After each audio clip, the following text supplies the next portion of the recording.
pandémie reste l'occasion rêvée pour le gouvernement et le patronat pour s'en prendre à nos droits et à nos libertés. Le 12 juillet, le président de la République a annoncé le pass sanitaire et l'obligation vaccinale, en même temps que la réforme des retraites et la mise en place de l'assurance chômage. Ces attaques forment un tout. La situation sanitaire n'est qu'un prétexte.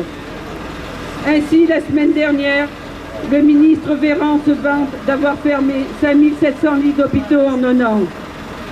C'est le même ministre qui ose prétendre que c'est pour protéger la population qu'il suspend sans salaire des milliers d'agents hospitaliers, médico-sociaux, aides à domicile, sapeurs-pompiers, et on pourrait continuer.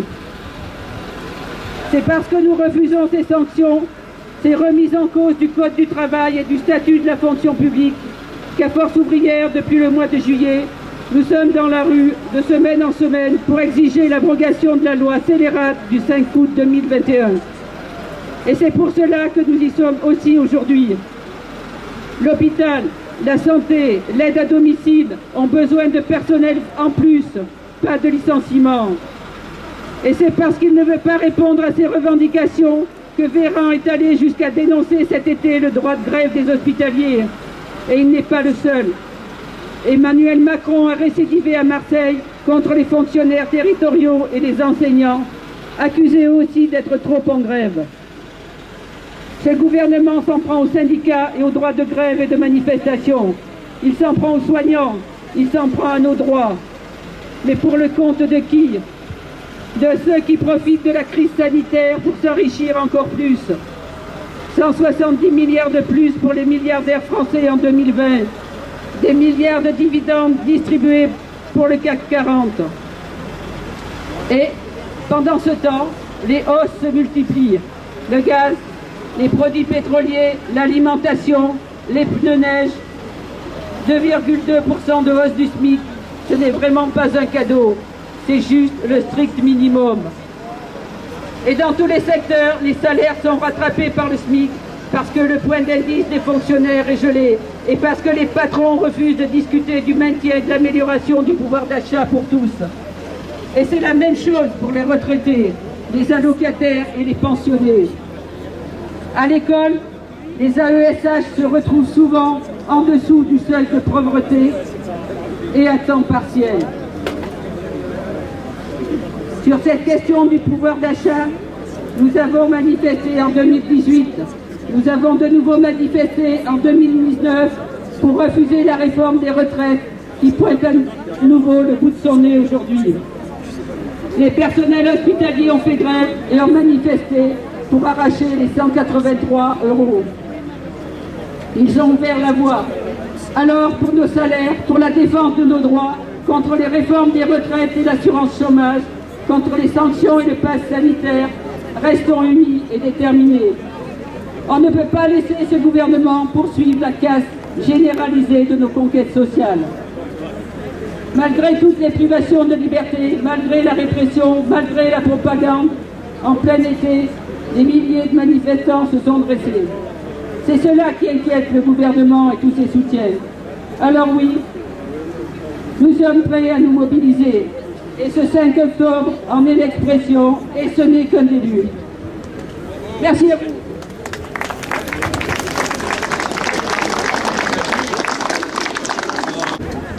Alors pour la FSU, nous subissons depuis des années des politiques publiques d'austérité qui ont dégradé considérablement nos conditions de travail, notre pouvoir d'achat. Nous, fonctionnaires et agents publics, nous inscrivons aujourd'hui dans les revendications portées par le collectif intersyndical et interprofessionnel. Les services publics sont le seul bien commun à tous et à toutes, la seule richesse de ceux qui n'ont rien, la seule garantie du respect de l'égalité et de la fraternité. Si la pandémie a montré qu'ils sont indispensables dans les périodes les plus compliquées, l'urgence climatique impose quant à elle une transition économique rapide de la société que l'on ne peut laisser aux entreprises privées tournées vers des intérêts individualistes. Les services publics ont donc un rôle majeur à jouer dans l'amélioration des conditions de vie de toute la population sur l'ensemble du territoire. Leurs agents y sont particulièrement attachés.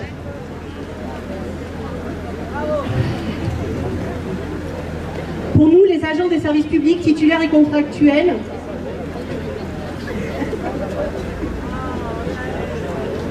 subissons depuis trop longtemps des dégradations de nos conditions de travail et des rémunérations et de considération, et tout particulièrement sous ce gouvernement. Nos conditions de travail sont dégradées par les coupes budgétaires et les réorganisations qui sont imposées incessamment aux services. Nous subissons aussi des injonctions paradoxales, toujours faire mieux avec moins de moyens. Nous tombons sous le coup d'un management de plus en plus envahissant et subissons des pertes de garanties collectives et de traitements équitables. Nous sommes victimes de gel de rémunération, entraînant des pertes considérables de pouvoir d'achat et l'effondrement de l'attractivité des emplois publics. Et enfin, nous sommes montrés du doigt par tous ceux qui pratiquent le fonctionnaire bashing, basse diversion tentant d'imputer aux agents publics toutes les difficultés des services publics constatées par les usagers. L'objectif à peine caché est d'amplifier la privatisation des services publics. Aujourd'hui, avec l'ensemble des salariés, ici et sur tout le territoire, nous demandons l'augmentation générale des salaires, et particulièrement pour les fonctionnaires, la revalorisation du point d'indice et l'amélioration de la grille indiciaire.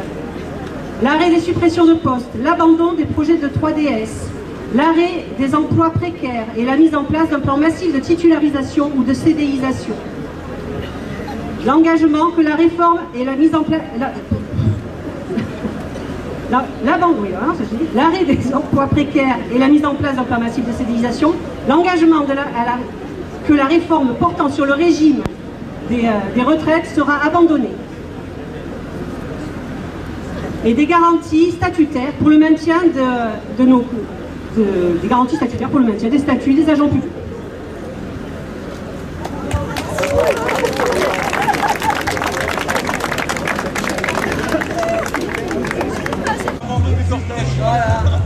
Et ceux qui ont décidé qu'on allait marcher sont plus là, je ne comprends pas.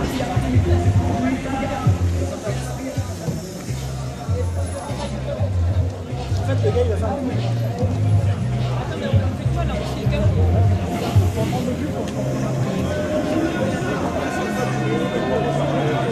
Eh oui.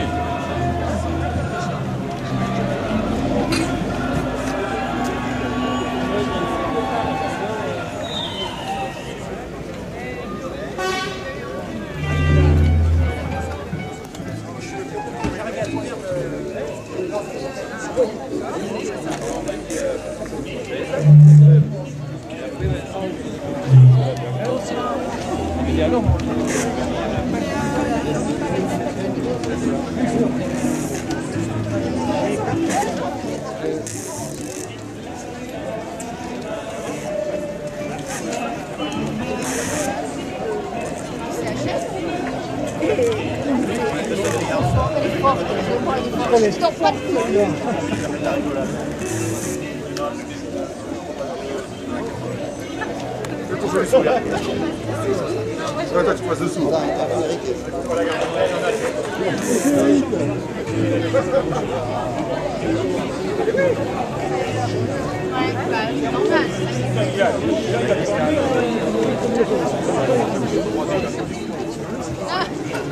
Mais là, aujourd'hui, il y a les faire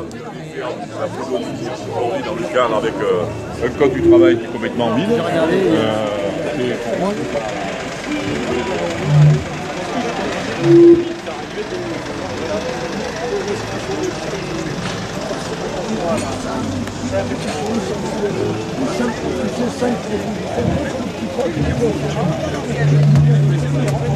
Augmenter les salaires, pas les actionnaires.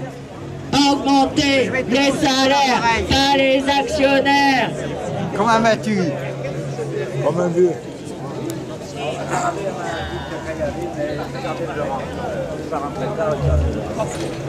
Mais quand tu vois ça là aux Andes, le prix suprême.